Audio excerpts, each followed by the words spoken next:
So Revit's got lots of great tools for doing the production end of the project. We know that. It's good for creating production drawings, working drawings, but it's also got some really good tools for the design phase of the project. So early on, when you might want to be testing out different massing strategies, Revit's got a really good tool called Design Options. So we're going to look at how to set that up so that we can, for example, as you see here on screen, have a nice side-by-side display of, in this case, 3 different massing strategies here, oriented three-dimensionally and also in kind of a site plan type of orientation as well.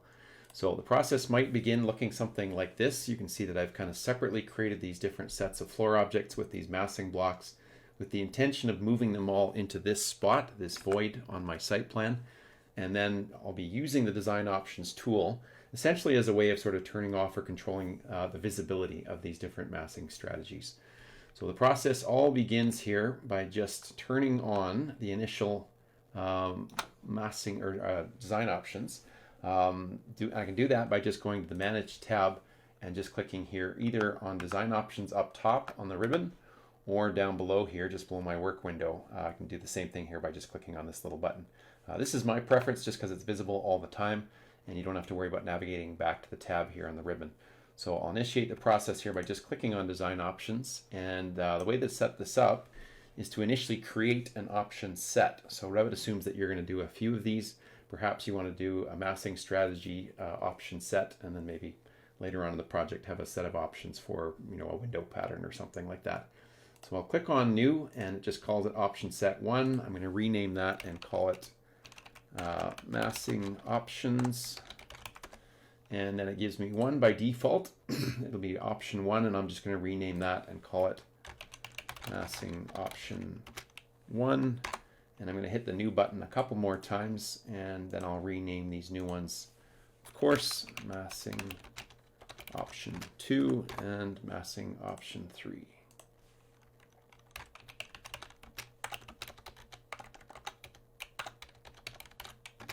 Okay, now that that's all done, I'm going to click Close, and the next part of the process is that I need to assign these different sets of geometry to each of those massing options. So I'm going to select everything on this side here. This will be my option 1. And when I select that geometry, you can see here that a new button appears called Add to Set. So I'll click on that. And by default, it assumes for some reason that I want this geometry to be on each one of these massing options. So I'm just going to make sure that it's only set to massing option 1. And then I'll repeat the process here for the second set, assigning it this time so that it's only on massing option 2, and then I'll make the last selection here of everything that remains, and one more time click on Add to Set and uncheck everything except for massing option 3. Now massing option 2 and 3 disappeared because it's only massing option 1 that's actually set to display with the main model. So notice down below here I actually have 4 different options. And you can see here that I've got main model, and then massing option 1 is described as the primary. So being the primary, it displays whenever I have this set to main model. Another thing to be aware of is that when this is set to main model, I can select and edit each of these objects on my site model, as I would expect, as I normally would be able to in normal circumstances. But notice I can't do anything with my massing option 1. So none of this is selectable, none of it's editable. If I switch this to where I can see massing option 1, notice that everything else gets grayed out, and now I could go about making edits here if I needed to. So the same thing is true when I change this from massing option 1 to massing option 2, and when I change this to massing option 3. So what I'm going to do now is I'm just going to change this to massing option 1, which also is the primary, of course. I'm going to use my view cube to orient this towards a more of a site plan type of view. And that's going to allow me to select these objects and then use my move tool and put them in place where they should be on my site model. So I'm going to move these over 50 meters or 50,000 millimeters, which is just a number that I used before when I initially started modeling them. So I kept that in mind so that I could move them back into their proper place. And now that I've done that with option 1, I'm going to change to massing option 2. I'm going to grab all these elements and I'm going to move them back 100 meters or 100,000 millimeters. Make sure I got the right number of zeros here. And nope, I went too far. Let me undo that. And I'm going to move those back again, like I said, 100 meters. And then I'll just repeat this one more time for massing option 3. So when I grab those and move them 150 meters, everything will now be where it should be. So 150, there we go. So initially, I've got things where they should be, and it's just a matter of sort of controlling the visibility to get this to work out the way that I want it to. So if I shuffle between my different design options, massing option 1, massing option 2, and massing option 3, you can see that they're in the right spot, and I've kind of got a start here on what I want to have ultimately on the sheet. The only problem here is now, of course, I don't want to have these grayed out objects behind. I want them to be visible, just like they will be when I click on main model and I can see my design options 1 displayed. So the next part of the process would be that I want to create 3 separate views. Everything that I've been doing so far is visible in my default 3D view. So I would right click on this, make a duplicate, just the top option here. I don't need any detailing to be duplicated as well, but I'd make the duplicate, and then of course I would call that 3D view massing option 2 and make another one for massing option 3. And you noticed in the final project here, the final view, I also created additional duplicates so that I could have plan views as well. So it's going to look like this: massing option 1, massing option 1 plan, and then a second set for massing option 2 and a third set here for massing option 3.